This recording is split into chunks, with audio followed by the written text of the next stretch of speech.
ضروری تو نہیں کہ آپ ان لوگوں کے لیے اداس رہیں جنہیں آپ کی پرواہ نہیں۔ آپ ان لوگوں کے لیے خوش بھی رہ سکتے ہیں جو آپ کی فکر کرتے ہیں۔ ماحول کو تھوڑا خراب کر دیا کریں تاکہ پتہ چل سکے آپ نے کن لوگوں کو چن رکھا ہے۔ آگے آنے والے شہر کتنے ہی خوبصورت کیوں نہ ہو، پیچھے رہ جانے والا گھر ہمیشہ یاد رہتا ہے۔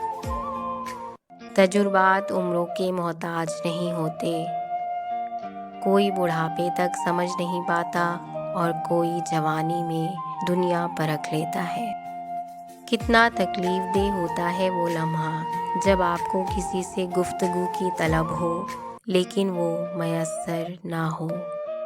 آخر میں آپ کے ساتھ آپ خود ہوتے ہیں۔ کچھ انتظار ایسے بھی ہوتے ہیں جن میں شام نہیں، عمر گزر جاتی ہے۔ ابھی تم ہو کبھی ہم تھے، یہی دستور دنیا ہے۔ کسی کی آنکھ کا تارا ہمیشہ کون رہتا ہے۔ کچھ دیر ساتھ سفر کرنے سے دو لوگوں کی منزل ایک نہیں ہو جاتی۔ یہ جو گزر رہا یہ وقت نہیں، زندگی ہے۔ آج وہی کل ہے جس کل کی تمہیں کل فکر تھی۔ کہانیاں پڑھ کر رونے والے ہم حساس لوگ زندگی کی تلخیوں کو ہنس کر گزار دیتے ہیں۔ گھائل تو یہاں پر ہر ایک پرندہ ہے، مگر جو پھر سے اڑ سکا وہی زندہ ہے۔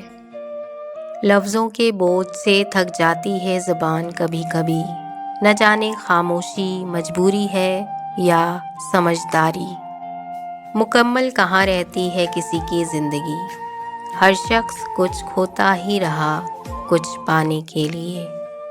چہرے سے رونق چھیننے والوں سے کبھی ملاقات نہ ہو تو بہتر ہے۔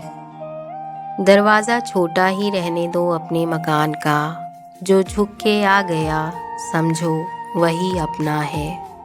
لوگوں سے انتقام مت لیا کرو، خراب پھل اکثر خود ہی درختوں سے گر جایا کرتے ہیں۔